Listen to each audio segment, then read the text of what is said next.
So we're finally coming to the end in this season of Lent and exploring the theme that we have been exploring, creation, nature, and our faith. And we've explored in great depth scriptures that have highlighted for us how creation becomes a witness to God. It becomes a symbol of hope.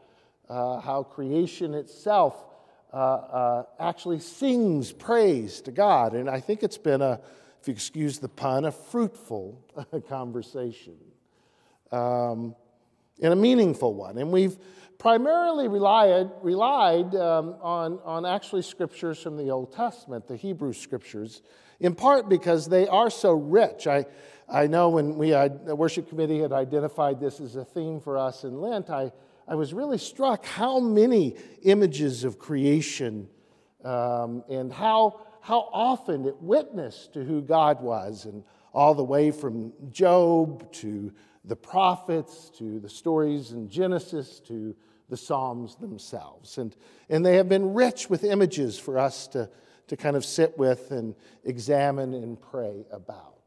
But one of the things that has struck me as we finally have come to the end is that we haven't really spent a lot of time in the New Testament, or particularly the Gospels, and looking at this. We did start our season on Ash Wednesday by hearing the words of Jesus, who was preaching to a crowd around him on the Sermon on the Mount, and said, don't be anxious, don't be fearful. And his advice was what? To consider the lilies of the field, to look at the birds of the air. But I'm not sure that we would say that Jesus is that explicit about connecting faith to the world around us, to creation and nature.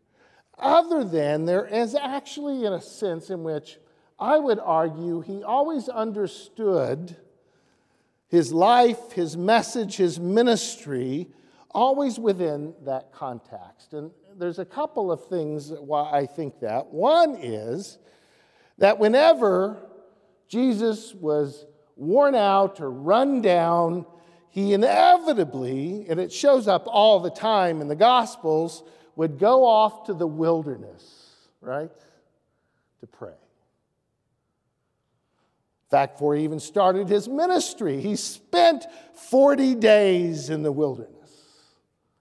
So there's a sense in which Jesus felt re-energized, I think like many of us do when we might pray in the woods or the wilderness around us. I don't think it's a coincidence that the last night of his life he prays in the Garden of Gethsemane, the night before he's crucified. And he prays powerfully amidst the trees and flowers of a garden. So, while Jesus is maybe not outright in speaking about that, obviously the creation and nature around him becomes a meaningful way for him to connect to God, as it does for us, I think. But the other thing that kind of brings it to me is the fact that over and over in Jesus' stories and his parables, he's always speaking from a kind of agrarian perspective, if you think about it. All his stories are stories which a farmer might understand, right? A shepherd or someone who herds animals. He's kind of speaking a language in which the people listening, who were farmers or shepherds themselves, could understand the message of God. And in many ways was a significant part of their lives. They were all growing food. They were all relying on the land to sustain themselves and their families.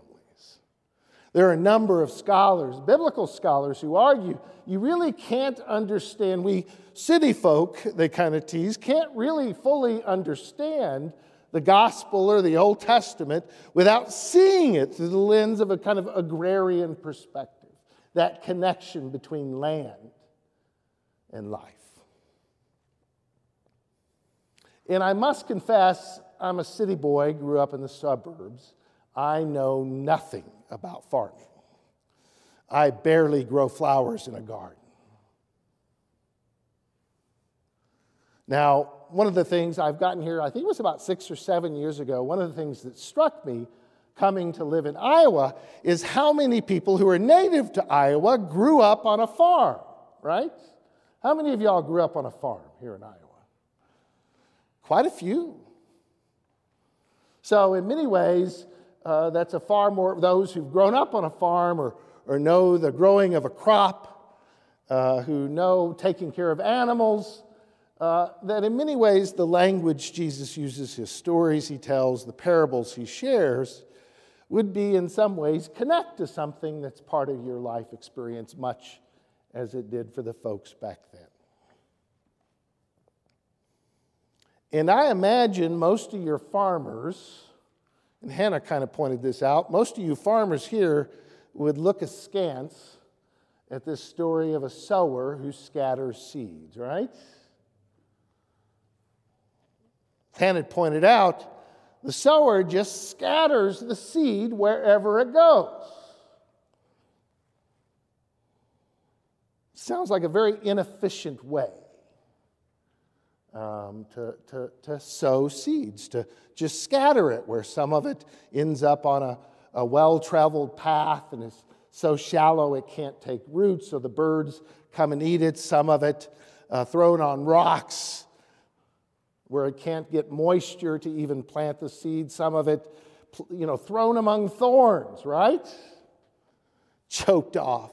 Yet some of it still lands on good soil where it goes deep and grows and produces, as Jesus said, 100-fold. What strikes me about this sower is that they are rather inefficient and a little too generous throwing out the seeds. But I think that's the point of the story, isn't it? Is that not God, our inefficient God, who casts out seeds of grace all over and everywhere? And those seeds of grace land no matter what. It might land on well-traveled pathways and seeds of grace eaten up by the birds around us, well-traveled, or the seeds that are scattered and passed along might end up on the rock, and it can't find, those seeds of grace cannot find a way to be nurtured and filled. Or seeds of grace scattered. God doesn't seem to care, just scattered where there are even thorns that kind of choke it off. And yet somehow those seeds of grace find a good soil and grow and produce 100-fold. So I think part of what Jesus is doing by comparing God to this sower is to show the abundant, wild grace of God, to scatter God's grace all over the place, everywhere. Not just, mealing it out or planting it only in certain places. It's everywhere. Now, often what we do with this story, well, it's interesting to me, it's everywhere, in a way seems to imply, if you think about it, that grace can take root in any place. And I think the gospel writer, the one who wrote this story in here and introduces this story, I think the gospel writer understood that. Because what's very interesting is he begins by telling how Jesus and his disciples are coming to the town. The disciples and Jesus are traveling, and the gospel writer makes it a point, does he not, to say he's accompanied by women. Ooh. And the gospel writer doesn't name the disciples, the gospel writer names the women. Mary Magdalene, Joanna, Susanna, and many others who supported through the giving of their resources. I think the gospel writer is making a point, and we should not forget that in that society and in that culture at that time, women were not recipients of the seed of grace, right?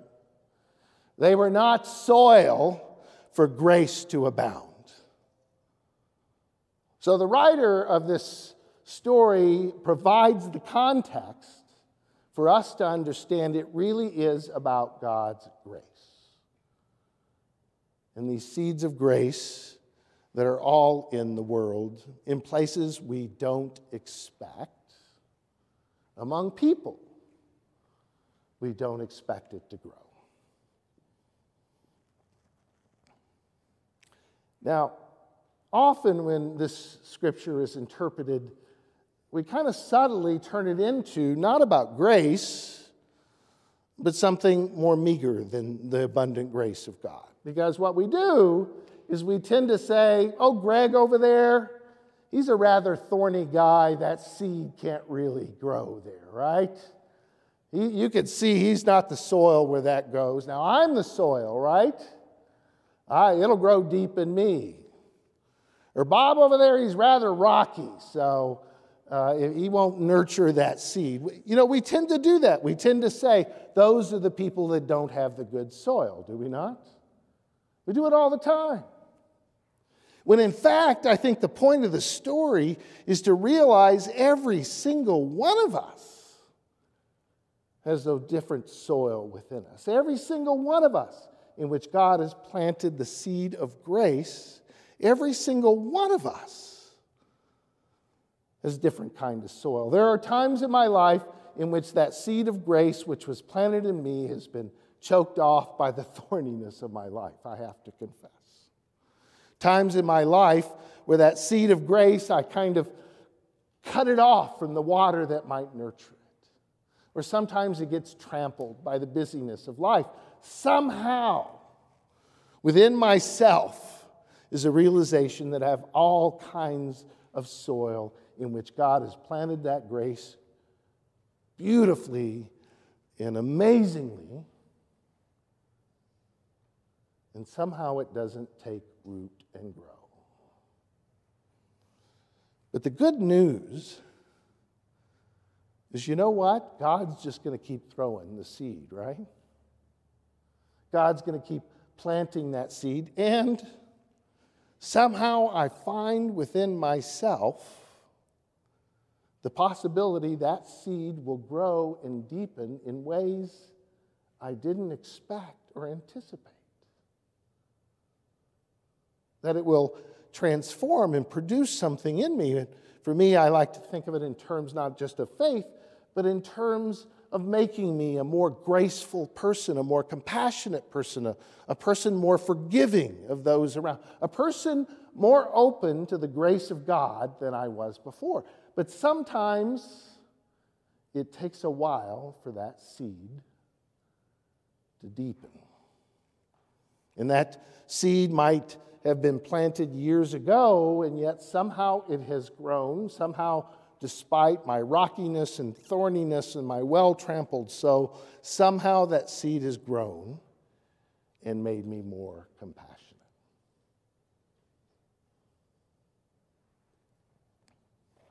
Now, many of us are familiar with the story of Paul, who had the transformation, Paul who persecuted the early Christians. And many of us know this amazing experience he had on the road in which Jesus appeared to him. Many of us have heard that story. And there seems to be this massive, and Jesus appears to him, Paul, who'd been persecuting and stoning the Christians, Paul, who was rather stingy with grace and love, but he has this moment on the road in which he encounters the resurrected Jesus, who asks him, "Why do you persecute me?" And we will often point to that moment. We'll look that transformation can happen suddenly, right? That it seems like the seed burst into something that this sense of acceptance and grace and love of others. But if you really look at the story, and someone pointed this out to me, I'd never really thought about this, but if you really look at the story, it isn't until 2 years later that Paul becomes transformed.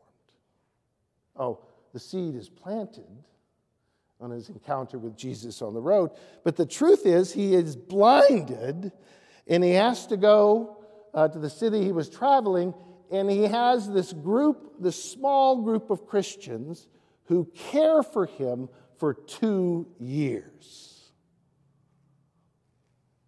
who loved him, this very man who had persecuted them. This group of Christians, this group of followers of Jesus, they nurture that seed, right? Until it blossoms and produces 100-fold.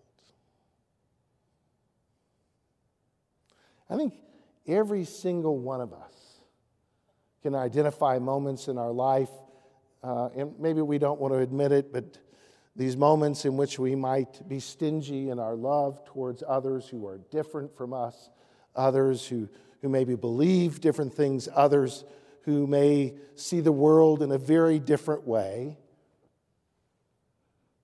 And then that seed finds soil and grows deep and produces a love for us that we find ourselves extending grace, not just to those we know or to those most familiar to us, those who believe the same things we do, but instead an abundant grace that grows deep within our soul so that we can extend grace to all kinds of people.